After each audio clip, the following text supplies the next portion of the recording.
Otep à tous, bien-aimés frères et sœurs. Vous savez pourquoi la France est l'un des pays qui souffre le plus de tous ces bouleversements mondiaux, de ce changement de l'unipolarité à la multipolarité. Ah oui. La France est un pays qui souffre le plus parce que la France a toujours vécu sur le dos des Africains. Tout ce que, vous savez, les pays qui utilisent le franc CFA, c'est 750 milliards de dollars chaque année que nous donnons à la France. Cadeau. 750 milliards de dollars que nous donnons à la France. Cadeau. Imaginez ces 750 milliards de dollars qu'on investissait en Afrique chaque année. Est-ce que l'Afrique n'allait pas se développer? Imaginez, hein? Posons-nous la question. Quand on cherche des investisseurs, nous avons de l'argent pour investir, mais nous avons de l'argent pour investir pour développer la France, pour soutenir la France. De l'argent que la France pille, que l'argent que la France vole. Et en faisant ça, la France s'est arrangée à ce que les pays africains ne puissent pas avoir une base de richesse, ne puissent pas avoir des oligarques, ne puissent pas avoir un peu d'argent pour soutenir les économies africaines. Vous voyez, c'est une technique qui a été prévue au niveau de la conférence de Berlin de 1885. Il faut tout faire pour que les pays que nous colonisons, les pays que nous pillons, ne puissent pas se développer, et ne puissent pas avoir des armées au risque de nous faire la guerre. Voilà le principe que la France continue à respecter jusqu'aujourd'hui. Et elle pense qu'elle le fera éternellement.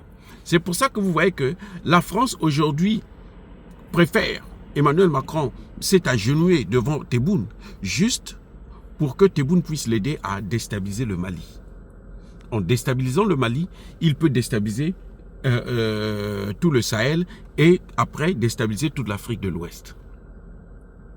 C'est pour ça que la France utilise l'Ukraine de Zelensky pour former les terreaux à l'usage des drones, ainsi de suite,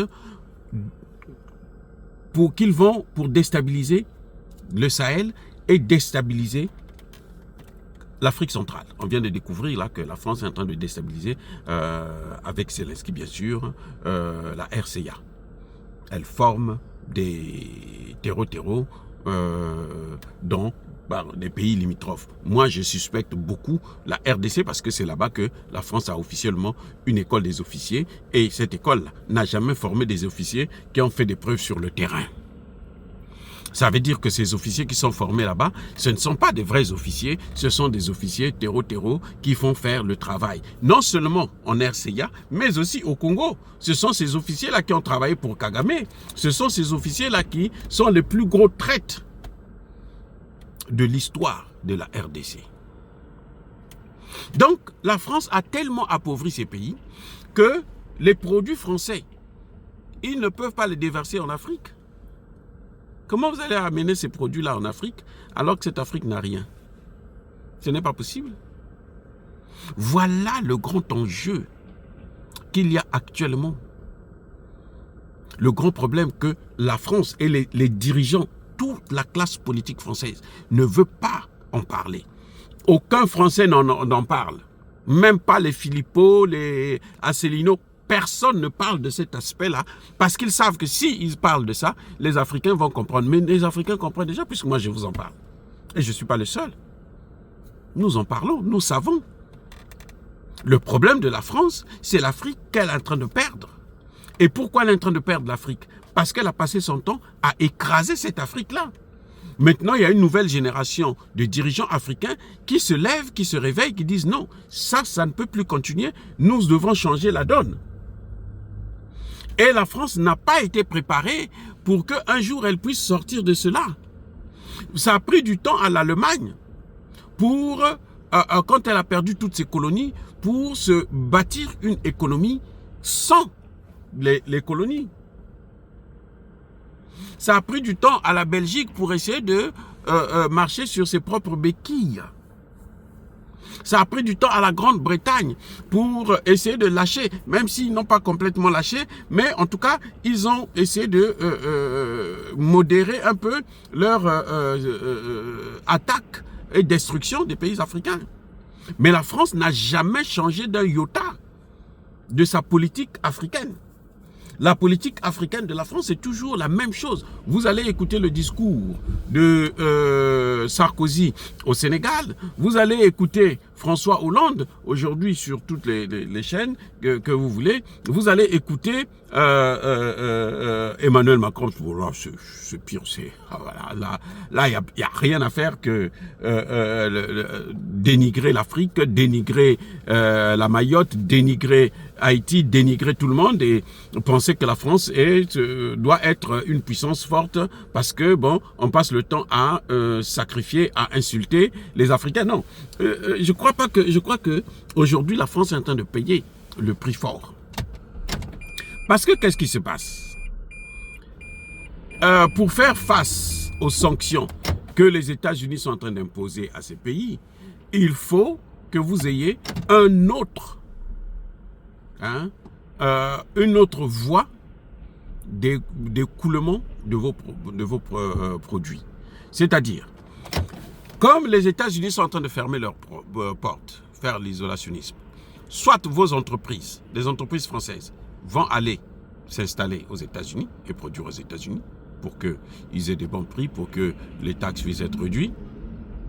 Soit la France, ce qu'elle pouvait faire, c'est de réorienter ses produits. Au lieu de les envoyer aux États-Unis, les envoyer par exemple au continent africain. Or, les produits français ne peuvent pas être consommés par les Africains parce que les Africains sont pauvres et ils ont été appauvris par qui? Par la même France. Alors que les produits chinois sont déjà consommés en masse en Afrique.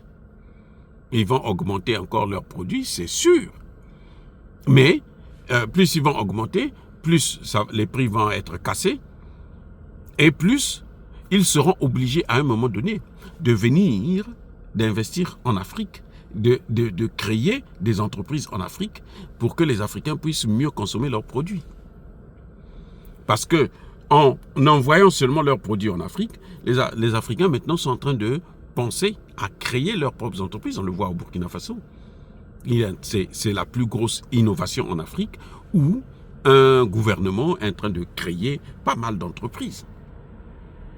Des entreprises de l'État, des entreprises privées, où l'État soutient les entrepreneurs locaux pour faire leur travail. Voilà les éléments qui sont à notre portée. Et c'est ça qui tue l'économie française. Parce que la France a détruit l'Afrique. Elle a tellement pillé. Au lieu de piller simplement et laisser à l'Afrique la possibilité, une marge de manœuvre pour avancer, elle a systématiquement pillé et rasé l'Afrique, appauvri l'Afrique. Maintenant qu'elle a besoin des consommateurs de ces produits, l'Afrique n'est pas là. Et qu'est-ce qui va se passer? La France va continuer à sombrer. Le déclin de la France, là, ce n'est pas parce que Emmanuel Macron est en train de mettre beaucoup d'argent en Ukraine, en Algérie, pour essayer de déstabiliser l'Afrique, que ça va marcher, puisque là, c'est fini. Le compte est réglé. Soyez bénis.